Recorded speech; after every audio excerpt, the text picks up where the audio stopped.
بے شمار ہالی ووڈ فلموں کا مرکزی کردار کرنے والا دنیا کا سب سے لمبا جالم و جابر انسان، سچ اور جھوٹ کی امیزش سے بھرپور کردار اوج بن انک ہے۔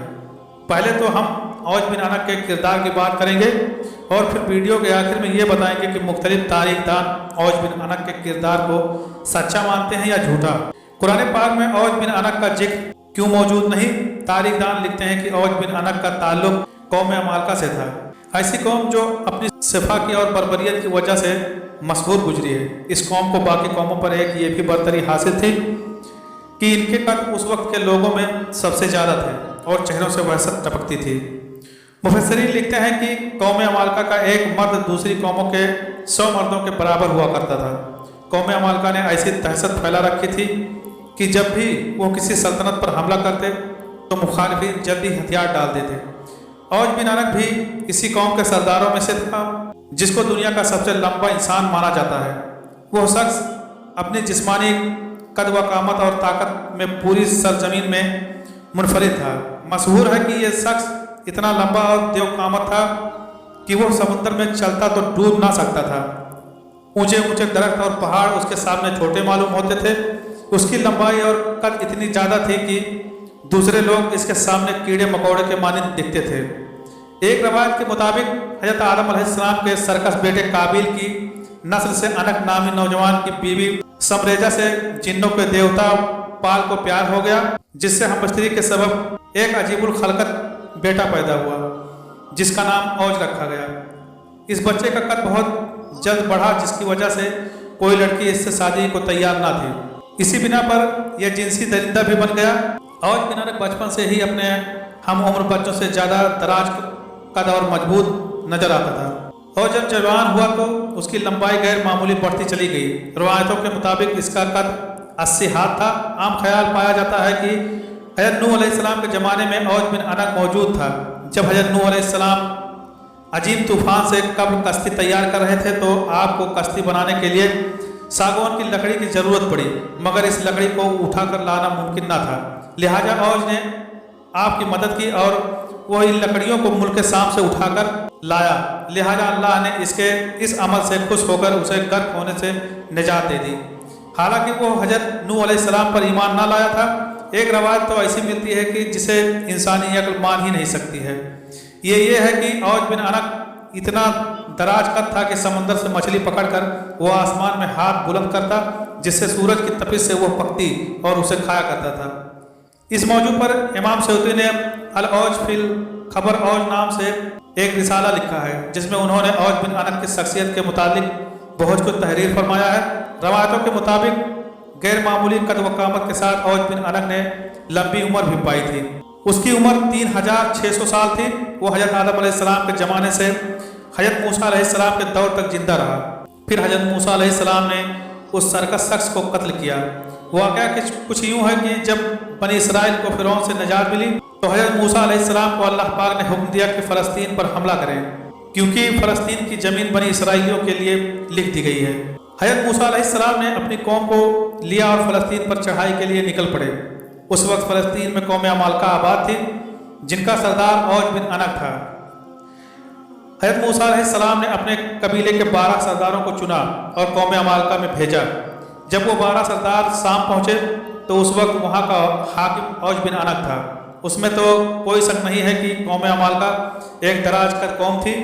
جب یہ 12 سردار فلسطین کے قریب پہنچے تو وہ قوم عمالقہ میں سے ایک بندے نے انہیں پکڑ لیا اور اپنی گٹھری میں سب کو باندھا اور اپنے سردار اوج بن انک کے آگے لا کر گٹھری کھول دی اور کہا کہ ان لوگوں کو میں نے جاسوسی کرتے دیکھا۔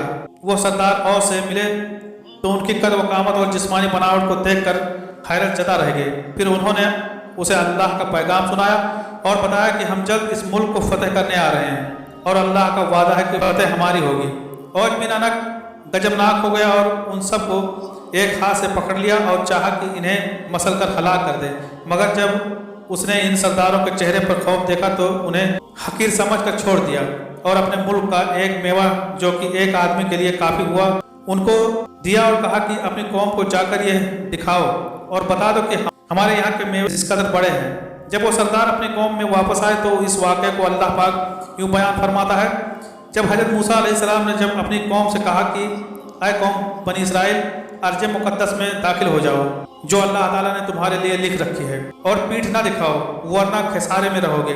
اس پر بنی اسرائیل کے یہ لوگ بولے اے موسیٰ علیہ السلام تم اور تمہارا پروردگار لڑو، ہم تو یہیں بیٹھے ہیں۔ وہاں تو ایک طاقتور قوم عمالقہ آباد ہے جس کا ہم مقابلہ کرنے کی قطعاً طاقت نہیں رکھ سکتے۔ صرف اس صورت ہم وہاں داخل ہو سکتے ہیں کہ وہ از خود اپنے وطن کو چھوڑ کر کہیں چلے جائیں۔ حضرت موسیٰ علیہ السلام نے اپنی قوم کو بہت سمجھانے کی کوشش کی کہ اللہ پاک نے فتح ہمارے نصیب میں لکھی ہے، لیکن قوم نے بات نہ مانی اور انکار ہی کرتے رہے کہ ہم عمالقہ سے جنگ نہیں کریں گے۔ چنانچہ اللہ تعالیٰ نے اس سرکشی کی سزا کے طور پر بنی اسرائیل کو صحرائے طیٰ میں قید کر دیا، اور یہ لوگ 40 سال تک اسی مختصر سے صحرا میں بھٹکتے رہے۔ وہ سارا دن پیدل چلتے لیکن وہ میدان ختم ہی نہیں ہوتا اور وہ اس میں بھٹک کر رہ گئے۔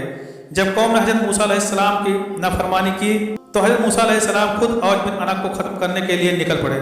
اوج بن عنق ان کو دیکھ کر کہنے لگا تم ہی وہ ہو جس نے فرعون کو پانی میں غرق کیا ہے، لیکن پانی تو میرے کمر سے اوپر نہیں آ سکتا۔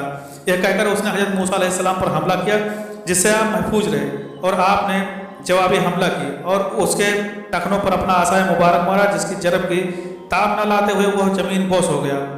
کہتے ہیں کہ 40 سال تک اوج کی لاش وہیں پر سڑتی رہی۔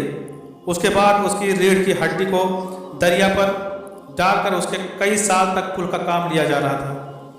آئیے اب بات کرتے ہیں کہ اس کردار کی اصلیت کیا ہے۔ اسرائیلی روایتوں میں یہ بھی ہے کہ اوج بن عنق کافر تھا اور ولد الجنا تھا۔ یہ طوفان نوح میں تھا اور نوح علیہ السلام کے ساتھ ان کی کشتی میں نہ بیٹھا تھا، تاہم پانی اس کے گھٹنوں تک بھی نہ پہنچتا تھا۔ یہ محض بے معنی اور بالکل جھوٹ باتیں ہیں، بلکہ قرآن کے خلاف ہے۔ قرآن کریم میں حضرت نوح علیہ السلام کی یہ دعا مذکور ہے کہ زمین پر ایک کافر بھی نہ بچنا چاہیے۔ یہ دعا قبول ہوئی اور یہی ہوا بھی۔ قرآن فرماتا ہے ہم نے نوح کو اور ان کی کشتی والوں کو نجات دی، پھر باقی کے سب کافروں کو غرق کر دیا۔ دوسرا اعتراض یہ ہے کہ اسرائیلی روایتوں میں اوج کو تاریخی انسان کا سب سے لمبا انسان مانا جاتا ہے، جبکہ حضور نبی کریم صلی اللہ تعالیٰ علیہ وسلم کی حدیث مبارکہ ہے کہ اللہ تعالیٰ نے آدم کو 60 ہاتھ پیدا کیا تھا، پھر سے آج تک مخلوق کے قد گھٹتے ہی رہے۔ علامہ ابن کثیر، علامہ سیوطی، علامہ ابن جریر طبری اور کثیر محدثین اور مفسرین نے لکھا ہے کہ اوج بن عنق اسرائیلی روایتوں کا ایک من گھڑت اور بے بنیاد کردار ہے۔ واللہ عالم ثواب۔